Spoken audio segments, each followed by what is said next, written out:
تو لکھتے ہیں کہ حضرت آدم علیہ السلام کو اللہ تعالیٰ نے بے ماں باپ کے مٹی سے پیدا کیا.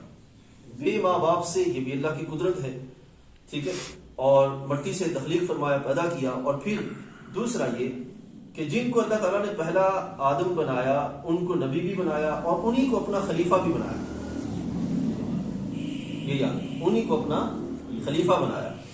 اور پھر ان کو اللہ تعالیٰ نے وَعَلَّمَ آدَمَ الْأَسْمَاءَ كُلَّهَا، تمام روئے زمین پر اشیاء کے اسماء ان نے علم عطا فرمایا، ان کا اسماء کا علم عطا فرمایا. پھر ان کی تعظیم کے لحاظ سے اللہ نے ملائکہ کو حکم دیا کہ انہیں سجدہ کریں.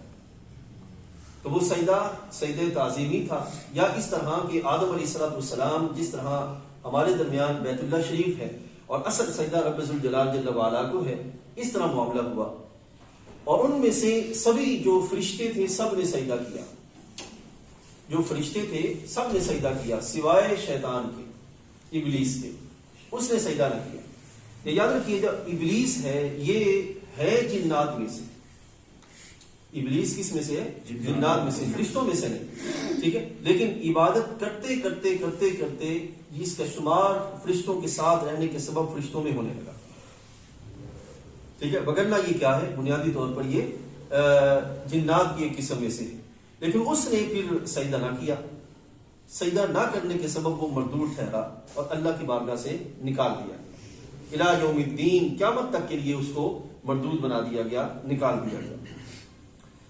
سب سے پہلے نبی آدم علیہ السلام ہوئے اور سب سے پہلے رسول حضرت نوح علیہ السلام. یہ فرق ہے، سب سے پہلے نبی حضرت آدم علیہ السلام ہے اور سب سے پہلے رسول حضرت نوح علیہ السلام ہے. اب آپ کے ذہن میں خیال آئے گا رسول اور نبی اس میں کیا فرق ہے. پہلی جو مجلس گزری ان میں نے یہ بیان کیا تھا، آج اختصار کے ساتھ عرض کیے دیتا ہوں کہ وحی نبوت اس کے سبب کوئی بھی فرد جس کو چن لیا جاتا ہے اس کو منصب نبوت کا اس سے سلسلہ اس کا شروع ہو جاتا ہے. وحی نبوت، جو نبی ہوتے ہیں وہ صاحب وحی ہوتے ہیں اور جو رسول ہوتے ہیں وہ صاحب شریعت ہوتے ہیں. ایک قول یہ ہے کہ جو رسول ہوتے ہیں وہ صاحب شریعت ہوتے ہیں، یعنی کہ جو کلام انہیں دیا جاتا ہے اس کی آگے تبلیغ، اس کی اشاعت کا انہیں باقاعدہ حکم دیا جاتا ہے، ٹھیک ہے. تو یہ فرق ہے. تو سب سے پہلے نبی جو ہے وہ حضرت آدم علیہ السلام ہے اور سب سے پہلے رسول جو ہے وہ حضرت سیدنا نوح علیہ السلام ہے.